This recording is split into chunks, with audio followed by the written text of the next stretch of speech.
So like I said, we're going to look at why you would want to take a consultative approach and be more of a seller advocate. So Tom, I'd like to start with you and maybe define or explain to us what it actually means to be a seller advocate.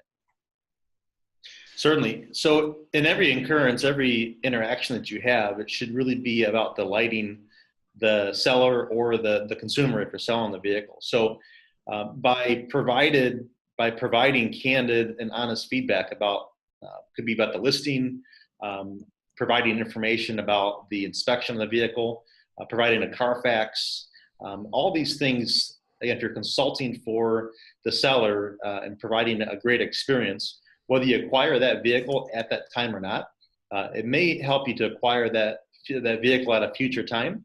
And even if you don't, if you leave that individual with a positive experience, you're more likely to have them come back for future purchases, or they may even refer you to somebody else that is in the market for a car.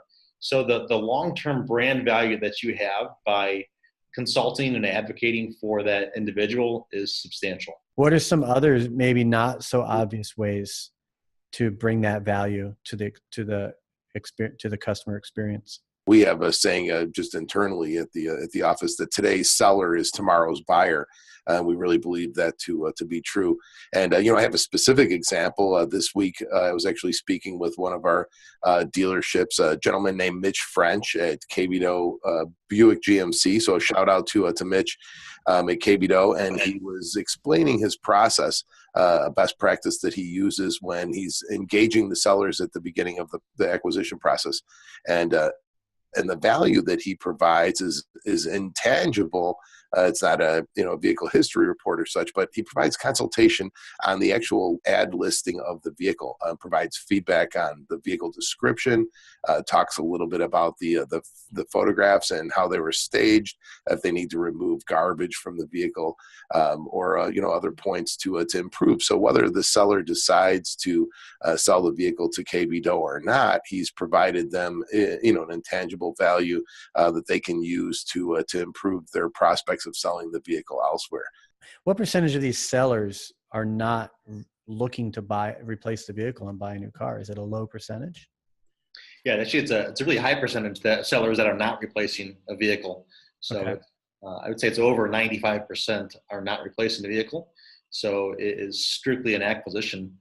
But I would say the opposite is true of those that are future buyers. So I think the stats, 99% or higher of individuals that will be future buyers.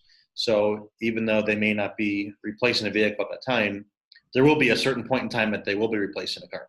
It's very true. It's tempting to want to fall into our sales process with a seller, but most of the time we've found that a seller who is interested in trading their vehicle in or purchasing another vehicle will usually let you know if you're doing a thorough job with the process as you bring the seller into the dealership, and it certainly puts them on guard if you do begin to talk about sales rather than the acquisition.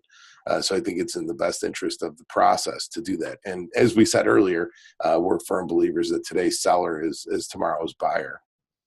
It's taking the consultative approach. So if you're consulting, you're going to then be on the seller's or on the buyer's side in the case of the retail.